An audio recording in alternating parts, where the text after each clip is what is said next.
Alléluia.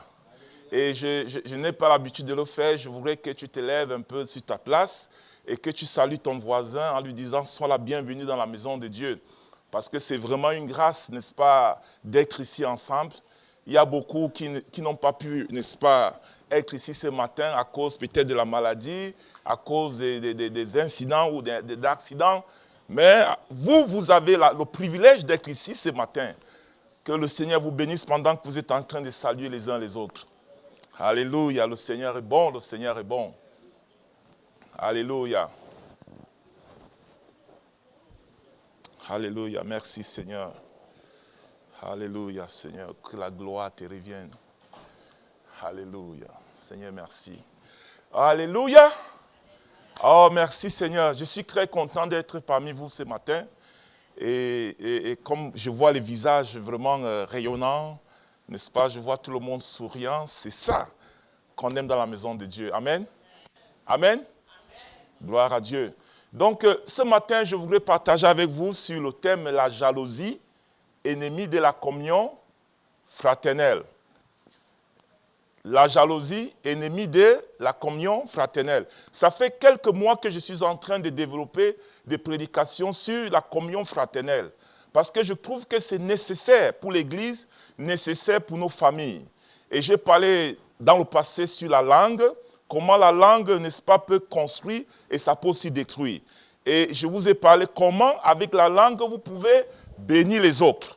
Et ce matin, nous continuons tout dans la même perspective parce que la langue, comme je l'ai dit dans le passé, ça détruit la communion fraternelle entre les frères.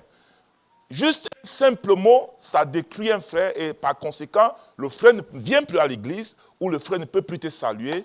Vous voyez, et ça brise la communion.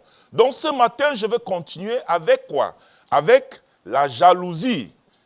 Qu'est-ce que la jalousie? Vous voyez, la jalousie, et comme vous voyez, la Bible dit ici, d'où viennent les luttes, d'où viennent les querelles. La jalousie, c'est un sentiment. Vous voyez, quand on dit sentiment, ça sent et ça ment en même temps. Donc, ça veut dire que ça change. Si tu veux suivre tes sentiments, tu seras toujours trompé. Amen? Amen. Donc, ne suis pas tes sentiments parce que tes sentiments, le matin, tu peux être content. En midi, tu es fâché. Et le soir encore, tu reviens, tu es content. C'est ça les sentiments. Si tu suis tes sentiments, ça va toujours te mentir. Donc, ce sont les sentiments qui découlent de la peur, de perdre le contrôle de quelque chose. J'ai peur. Et parfois, ça crée, n'est-ce pas, un sentiment profond même de tuerie. C'est pour ces raisons les psychologues disent qu'il y a 3 sortes de sentiments, de jalousie. Il y a la jalousie normale. C'est normal que si tu vois quelqu'un en train de jouer avec ton mari ou ta femme, tu dois être jaloux, n'est-ce pas? Parce que c'est ta propriété, c'est pour toi. Amen? J'entends parler à ça. Donc si ton mari est en train de mess up avec une femme, tu vas rester comme ça? C'est ça que je vais entendre. Donc, ça c'est un sentiment normal. Si tu vois quelqu'un en train de mess up avec ta chose qui t'appartient, non, tu dois avoir ce sentiment, n'est-ce pas, de jalousie. C'est pour moi. Il y a une deuxième sorte de jalousie que j'appelle la jalousie passive. Cette jalousie passive commence à être un peu nocive. Vous voyez, ça commence à créer des choses négatives. Parce que vraiment, tu aimes, ce n'est pas... il y a des femmes qui aiment trop les maris. Quand tu aimes trop ton mari, ça devient trop passionnant. Et parfois, ça peut l'étouffer. Amen. Et la même chose, un mari qui aime sa femme tellement, jusqu'à l'étouffer, ce n'est plus bien. C'est là qu'on dit que la jalousie devient passive. Mais aussi, elle peut être, n'est-ce pas, extrême. Ouais.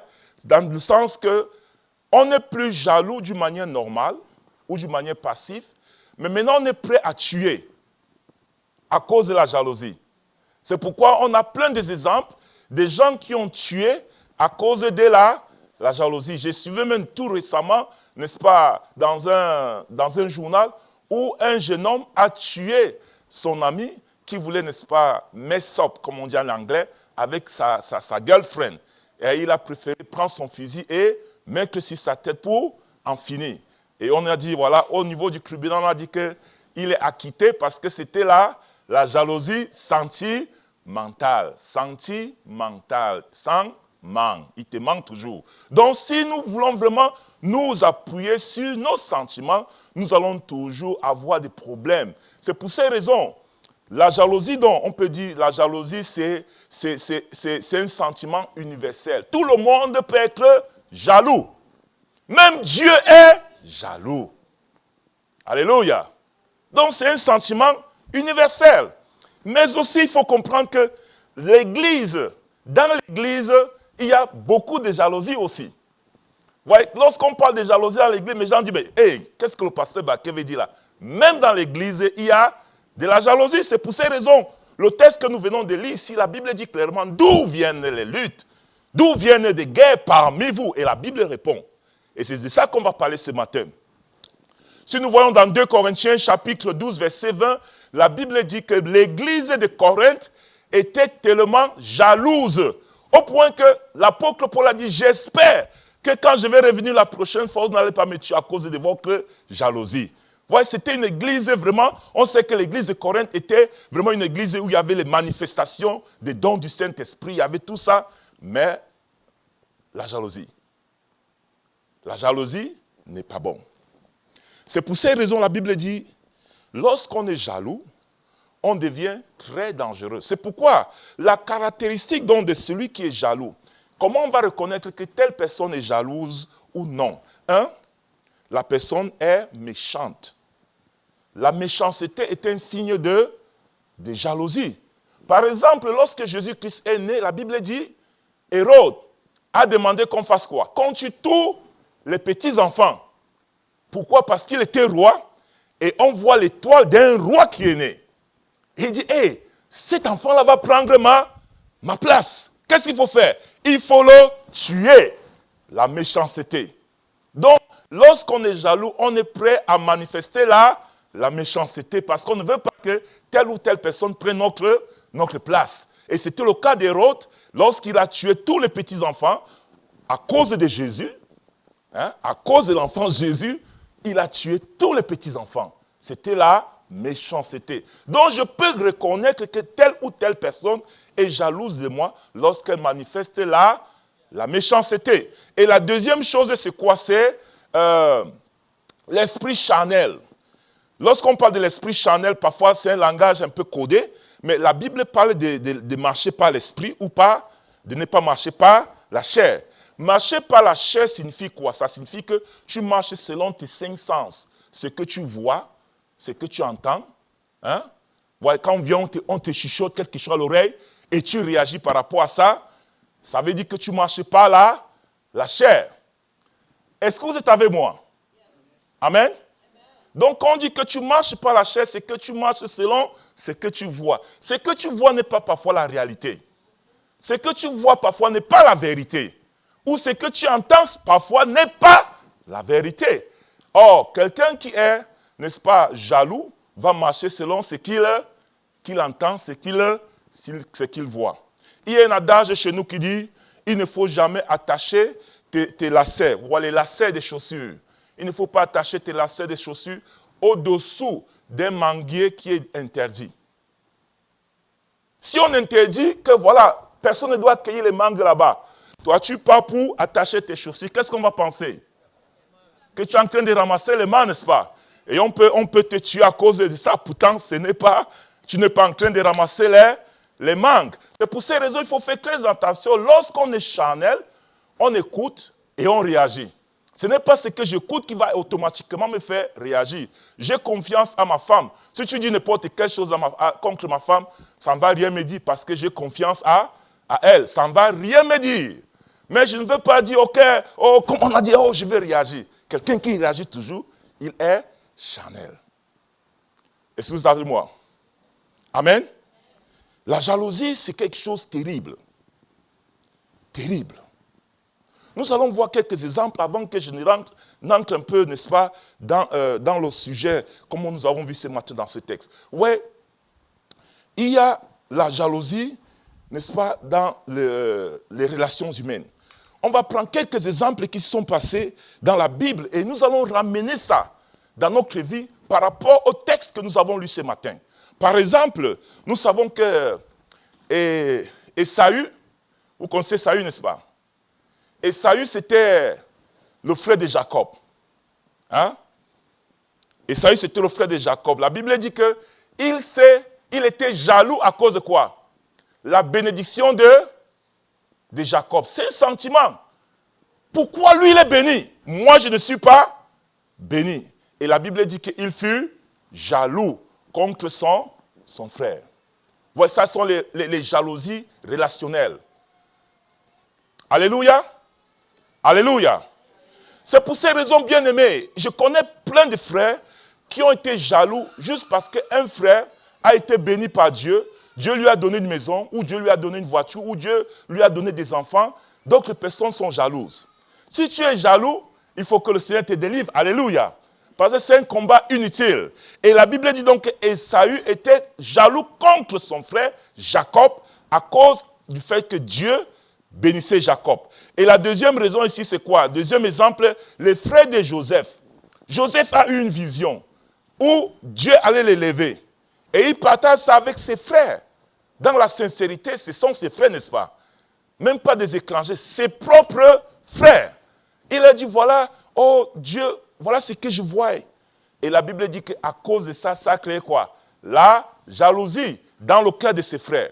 C'est pour ces raisons, bien aimés, quand tu as la vision, quand tu as un appel de Dieu, quand tu as vraiment une directive que Dieu te donne, si tu n'es pas conduit par le Saint-Esprit, ne partage pas ça à n'importe qui. Parce que quand tu vas partager tes projets à quelqu'un, tes projets vont te tuer toi-même.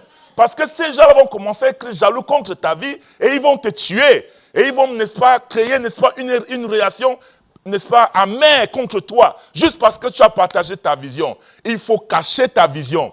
Prie devant Dieu. Si Dieu te dit, va partager avec telle personne, fais-le. Mais s'il te dit, ne pas le faire, ne le fais pas. Joseph, à cause de son ignorance, il a partagé, n'est-ce pas, sa vision avec ses frères, et cela a créé la jalousie. Et la Bible dit quoi? La Bible dit que ses frères l'ont vendu. Vous voyez? La jalousie peut amener jusqu'à là. Tes propres frères te vendent. Alléluia. Alléluia. Je connais une sœur dans mon église. Elle était en train de faire le business avec une autre sœur. Et parce que cette sœur était tellement bénie, parce que son mari lui donnait toujours de l'argent pour voyager, aller à Dubaï. Vous connaissez Dubaï? Pour aller acheter, n'est-ce pas, le matériel et ramener en Afrique pour vendre. Son amie voyait qu'elle était tellement bénie. Vous savez ce qu'elle a fait? Elle est partie voir le mari de cette sœur pour lui dire, l'argent que tu donnes à ta femme, tu sais ce qu'elle fait? Elle est en train de gaspiller ça avec d'autres hommes. Et ça créait de la haine dans le cœur de son mari. Son mari dit, voilà, je vais voir ma femme.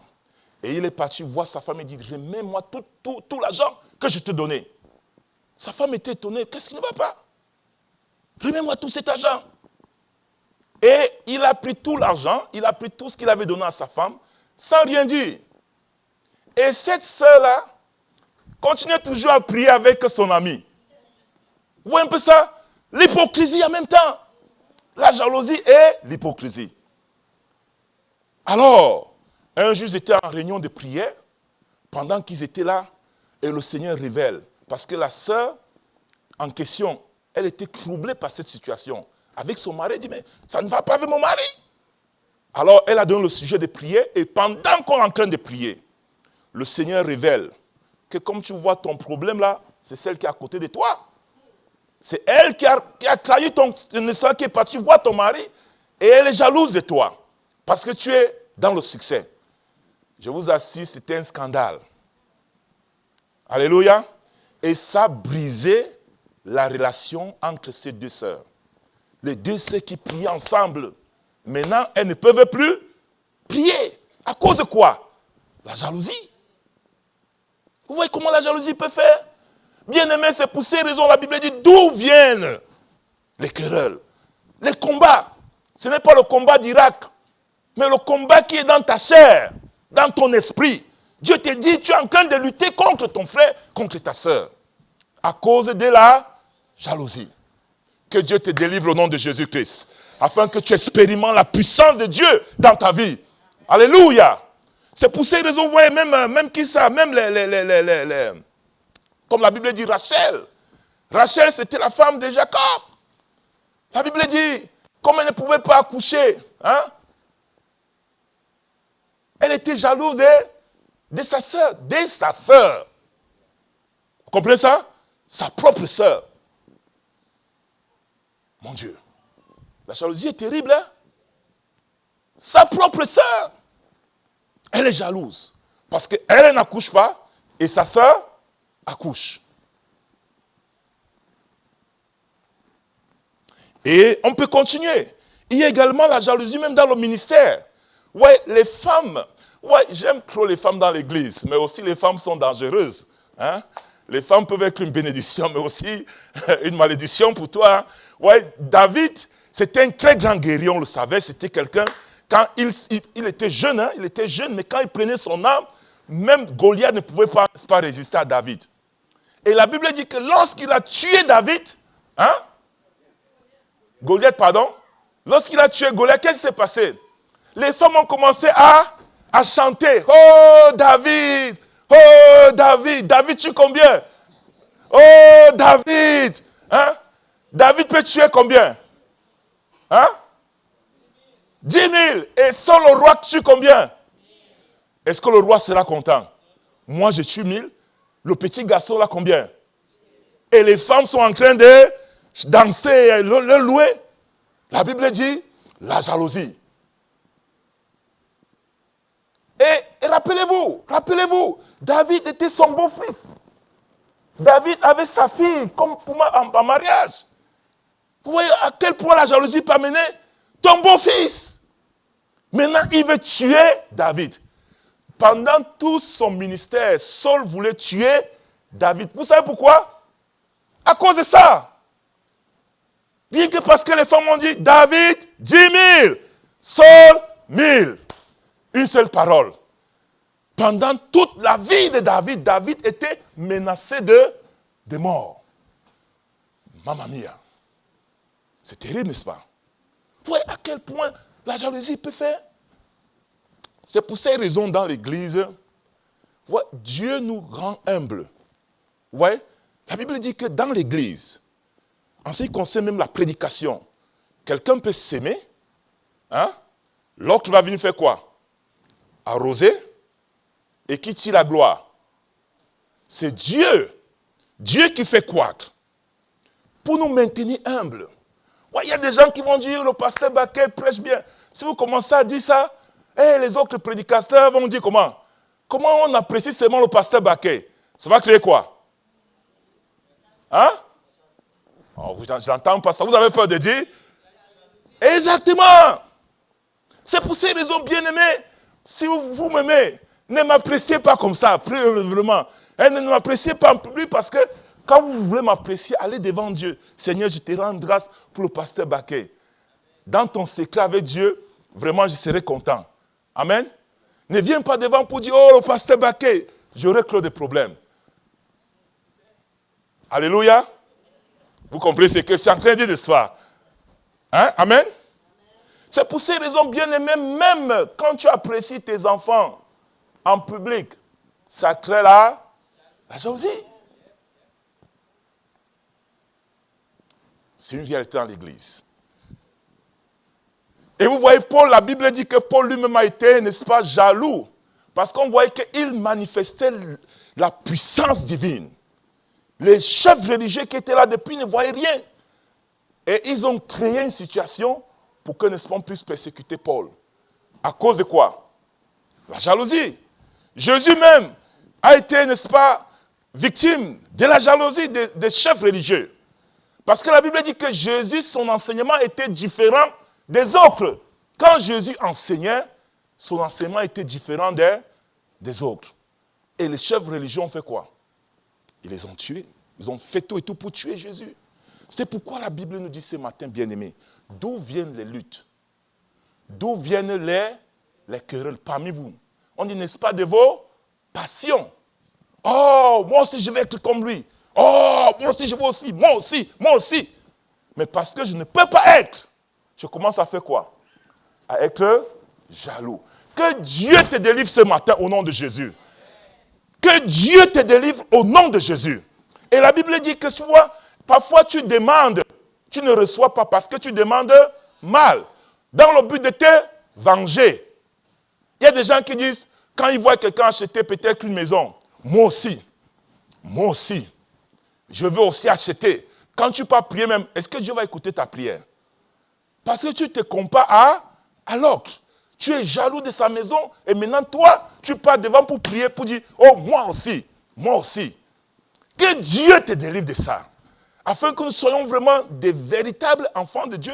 Et la Bible dit que tu ne peux pas être ami du monde et en même temps ami de Dieu. Si tu veux être ami du monde, tu seras ennemi de Dieu. Et si tu veux être ami de Dieu, tu seras ennemi du monde. C'est clair, c'est la Bible. C'est pour ces raisons, bien-aimés, la jalousie ne doit pas prendre place dans nos cœurs. Si je vois mon frère être béni, je dois vraiment rendre grâce à Dieu pour sa vie. Alléluia. J'entends pas alléluia, amène ça.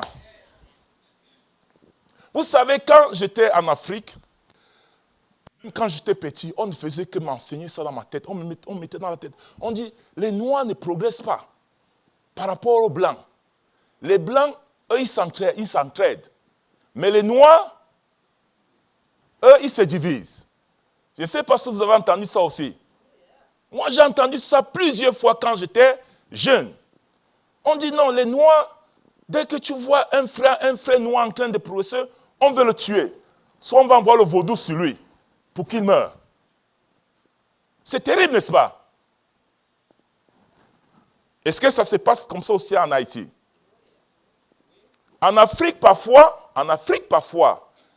il y a plein d'Africains qui ont maintenant peur d'aller en Afrique. Ils sont ici en Europe ou aux États-Unis. Ils ont peur d'aller en Afrique parce qu'on est jaloux d'eux. Dès que tu es monté dans l'avion pour aller en Europe, on croit que tu es arrivé au ciel. On croit que tu as tout l'argent du monde entier. Et les gens t'en veulent, que tu veuilles ou pas. Quand tu rentres en Afrique, soit on va t'empoisonner pour te tuer, ou soit si tu construis une maison, on peut envoyer, n'est-ce pas, la sorcellerie, ce qu'on appelle le vaudou, pour que ça te tue. C'est pourquoi beaucoup ont peur d'aller dans leur village. Est-ce que c'est la même chose en Haïti? Vous voyez? La jalousie. Mais regardez les Blancs. Est-ce que les Blancs font ça? Moi, je n'ai pas vu les Blancs faire ça, n'est-ce pas? Alors, est-ce que ça veut dire que la jalousie, c'est l'ADN des Noirs? Hein? Ce n'est pas ce que ma Bible me dit. La Bible ne dit pas que la jalousie, c'est l'ADN des Noirs. Mais on voit que dans les églises noires ou dans les communautés noires, il y a toujours le problème de jalousie. J'étais en train de causer avec un frère tout récemment qui me dit qu'il a acheté une maison, une nouvelle maison, et son ami intime, avec qui il partageait toujours, jusqu'à aujourd'hui, n'a jamais vu sa maison. Dès qu'il a vu sa maison dans Google, il a dit comment il peut avoir une belle maison comme ça. Il a décidé de ne plus marcher avec lui. Vous voyez ça? C'est terrible, n'est-ce pas? C'est terrible, n'est-ce pas? Ce que je vais vous dire, bien-aimés, nous devons comprendre une chose. C'est-à-dire que Dieu, n'est-ce pas, Dieu a un plan pour chacun de nous. Tu vois, Dieu a un plan pour chacun de nous. Ce n'est pas Dieu, le plan que Dieu a pour toi, ce n'est pas le plan que Dieu a pour moi. Cherchez le plan que Dieu a pour toi. Et lutte avec ça. Amen. Dans l'église, tu ne peux pas être pasteur baqué. Hein? Et moi, je ne peux pas être toi. Mais Dieu a un plan pour ta vie dans ce ministère. Et Dieu a un plan pour ma vie dans ce même ministère. Mais reste dans ton ministère. Et Dieu va davantage t'exceller. Alléluia. Amen. Parce que le problème fondamental, c'est que nous pensons que, il y a la loi qu'on appelle la loi des 5 doigts. Vous connaissez la loi des 5 doigts? La loi des 5 doigts dit que les doigts ne sont pas les mêmes. Hein? Et ils ont des fonctions différentes. Donc, le pouce ne peut pas dire que je vais faire la fonction du majeur. Non, ce n'est pas possible. Chaque doigt a sa fonction. Et c'est pour ces raisons, la Bible nous dit clairement, demandons bien. Je dois bien prier. Quand moi je prie pour mon ministère, où Dieu m'a appelé. Quand je prie pour toi, je prie par rapport à ce que je connais de toi. Et je prie que Dieu te bénisse. Si nous avons cet esprit-là, nous allons voir que l'Église sera vraiment équilibrée. Et nous n'aurons pas de problème de communion fraternelle. Nous pourrons, n'est-ce pas, prier pour les uns et les autres. C'est pourquoi l'Église primitive, ils ont expérimenté ça. Ils savaient que Paul a été appelé par le Saint-Esprit et Barnabas. Et chaque fois, ils priaient pour eux. Ils priaient, ils les soutenaient dans le ministère. Vous voyez, si nous savons que chacun de nous a un ministère, a un appel, et nous devons le soutenir dans ça, bien aimé, continuons à le faire. Ton mari n'est pas le mari de tel. Ta femme n'est pas la femme de l'autre. Si tu vois que ta soeur a des problèmes avec son mari, prie pour lui, pour elle. Soutiens-la dans la prière. Et que d'être jaloux. La jalousie ne vient pas de Dieu. Ça vient du diable. Pour détruire, n'est-ce pas, la communion fraternelle qui existe parmi les frères. Que Dieu nous aide à être délivrés de la jalousie et à marcher selon les principes que Dieu a pour chacune de nos vies, afin que notre ministère soit béni. Que Dieu vous bénisse ce matin au nom de Jésus.